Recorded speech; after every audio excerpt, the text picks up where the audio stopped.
No me dejes solo, hermano. Tirado en el pavimento, el cuerpo sacudido por los espasmos, Gatica se aferraba al pedazo de vida que se le iba.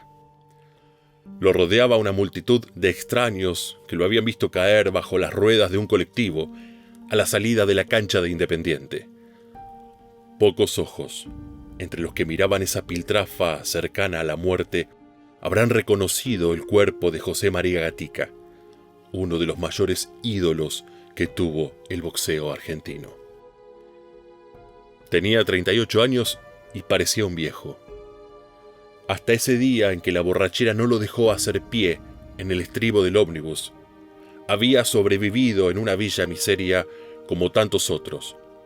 Algún rasgo lo distinguía: la nariz aplastada, la sonrisa provocadora, un cierto desdén por el futuro. Era uno de esos hombres obligados a soñar con el pasado porque el suyo estaba teñido de sangre y de ovaciones. El 7 de diciembre de 1945 subió por primera vez a un ring como semifondista profesional.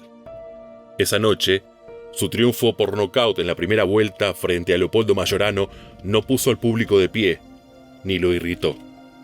Comenzaba su carrera un hombre de rabia larga, de ambición fresca. Había sufrido la violencia desde su nacimiento en Villa Mercedes, San Luis, el 25 de mayo de 1925.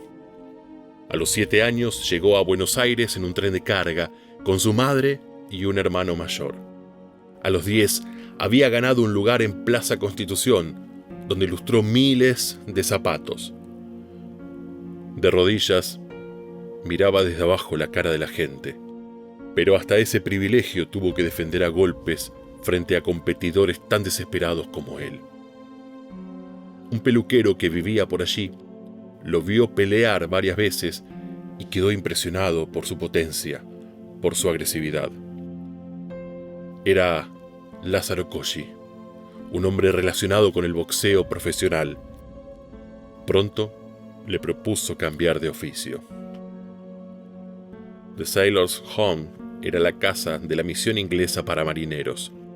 Estaba en Paseo Colón y San Juan, un barrio con tradición de compadritos. Allí paraban los hombres que habían perdido sus barcos en los extravíos de una borrachera, los desertores, los enfermos, los malandras sin cuchillo. Todo se resolvía a puñetazos. Un hombre de agallas podía ganarse allí 20 pesos si era capaz de vencer en 3 rounds al marinero más fuerte. Lázaro Cosci apareció una noche con Gatica. Le mostró el ring y le habló de los 20 pesos. El lustrabotas subió. Se sabe que ganó varias peleas, que agachó a corpulentos marineros y luego dejó su parada de Constitución. Había ganado el derecho a más. El 7 de diciembre de 1945, ese año singular en la historia argentina, debutó en el Luna Park. Sus ojos verdes habrán visto a la multitud con el brillo del desafío. Bastó un golpe para que Mayorano, su rival, fuera a la lona. En poco tiempo ganaba 2 peleas más y los empresarios pusieron sus ojos en él. Al año siguiente ganó las 7 peleas que hizo, una de ellas con Alfredo Prada, quien sería su rival más encarnizado. Por entonces, el público se había dividido. El ringside abucheaba a Gatica, quería verlo en el piso. La popular rugía alentando a ese morocho que miraba con odio a sus rivales y cuando los tenía a sus pies levantaba los brazos tan abiertos como para abrazar al mundo. Los apodos de la tribuna eran diversos, según de dónde provenían. Tigre para la popular, Mono para el ringside. A los periodistas les gustaba más Mono, y así lo recuerdan aún. Mientras duró su grandeza, tuvo un rival irreconciliable sobre el ring, Alfredo Prada. Ya se habían enfrentado antes, cuando no suponían que la vida los iba a unir en el triunfo y el fracaso. Combatieron 6 veces y ganó 3 cada uno.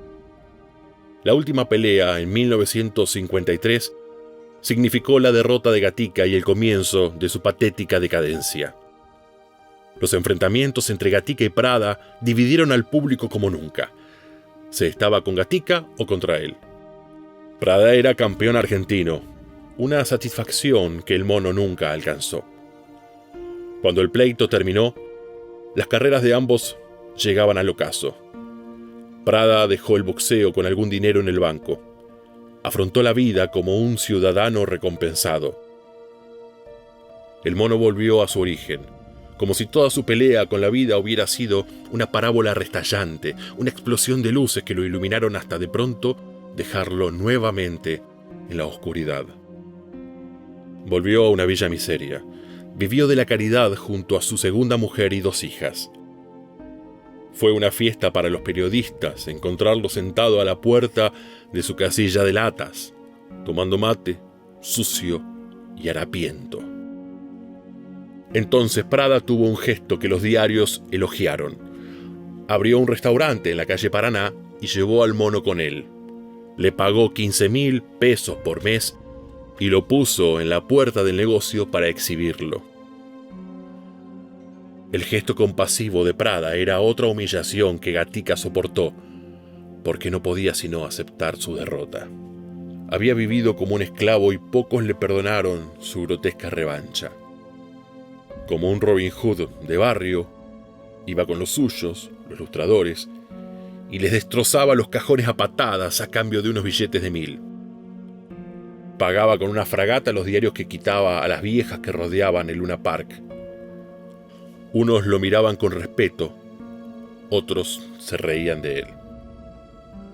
Desde que Alfredo Prada lo venció en 1953, en la última pelea, no dejó de caer. Siguió 3 años más, pero estaba acabado como boxeador. Como hombre le faltaba recorrer la pendiente más dura: el desprecio, el odio, el revanchismo de las buenas conciencias. Era, para ellas, un analfabeto despreciable, un lumpen. Perdió todo lo que tenía, pero jamás se lamentó. Fue noticia para los diarios el día que una inundación se llevó lo poco que le quedaba. Entonces fue fotografiado en camiseta, lleno de mugre, y mereció crónicas colmadas de aleccionadora compasión. Curiosamente, el mono sonreía. Adhirió fervorosamente al peronismo y su esplendor y caída desplegó la misma parábola en el almanaque. Levantó sus brazos en 1945 y los bajó, vencidos, en 1956. Había sido el preferido de Perón mientras brillaba. Aficionado al boxeo, el presidente apoyó el viaje de Gatica a Estados Unidos para buscar una pelea con el campeón de los livianos. En 4 rounds venció a Terence Young, y esta victoria le abrió las puertas a la pelea con Williams, dueño de la corona mundial, en 1951. Medio país estuvo pendiente de la suerte del mono, que iba a batirse en el Madison Square Garden de Nueva York. Subió a la lona sobrador, fanfarrón. Cuando empezó el combate bajó las manos y puso la cara, como lo haría luego Nicolino Loche. Pero Gatica no sabía de esas sutilezas. Bastaron 3 golpes de Williams y a los 2 minutos de pelea el mono se derrumbó. Desde entonces perdió los favores oficiales y dejó de ser el hombre que se fotografiaba junto a Perón. Entre 1952 y 1953 ganó 13 combates luego de ser vencido por Luis Federico Thompson, pero la última derrota ante Prada lo puso en la pendiente definitiva. Casualmente, esa derrota sucedió un 16 de septiembre, 2 años antes del día que estalló el pronunciamiento militar contra el peronismo. No solo Prada usó al mono para exaltar la beneficencia. Martín Karadagian, un empresario del espectáculo que había montado una troupe de luchadores, lo llevó a parodiar una final. También allí tenía que perder. En sensacional encuentro, Karadagian, dueño del poder, benefactor de hospitales, lo sometió por unos pocos pesos. La última derrota ocurrió el 10 de noviembre de 1963 bajo las ruedas de aquel colectivo. Había terminado su vida en una parábola perfecta de humillación. Una bala perdida, como solía decir él. No tuvo amigos, apenas 2 o 3 compañeros de aventuras en los momentos en que regalaba su pequeña fortuna. Contestaba con monosílabos, recuerdan algunos, para escapar de los adulones y los ambiciosos. Otros dicen que no hablaba para ocultar su escasa educación. Tirado en la calle Herrera de Avellaneda, manchado de sangre, con los ojos abiertos puestos en otro vendedor de muñecos, repitió: No me dejes solo, hermano. Levántame. No quiero estar tirado. Cuando murió, la prensa dijo: la popularidad que adquirió Gatica por sus éxitos y por su característico estilo de infatigable peleador fue utilizada por el régimen de la dictadura, que lo adoptó, como en el caso de otros campeones deportivos, como instrumento de propaganda. Y esa publicidad extradeportiva y el aplauso obsecuente de personajes encumbrados no fueron ajenos, por cierto, a que él cayera en actos de inconducta dentro y fuera del ring. Fue un recuerdo político, cargado de desprecio. Al comentarista, como a tantos otros hombres de traje gris, le hubiera gustado ver a Gatica domado. Pero no, aún muerto sería molesto. Nunca llegó tanta gente a la Federación Argentina de Box como para su velatorio. Hombres y mujeres hicieron una colecta y compraron una corona que decía: el pueblo a su ídolo.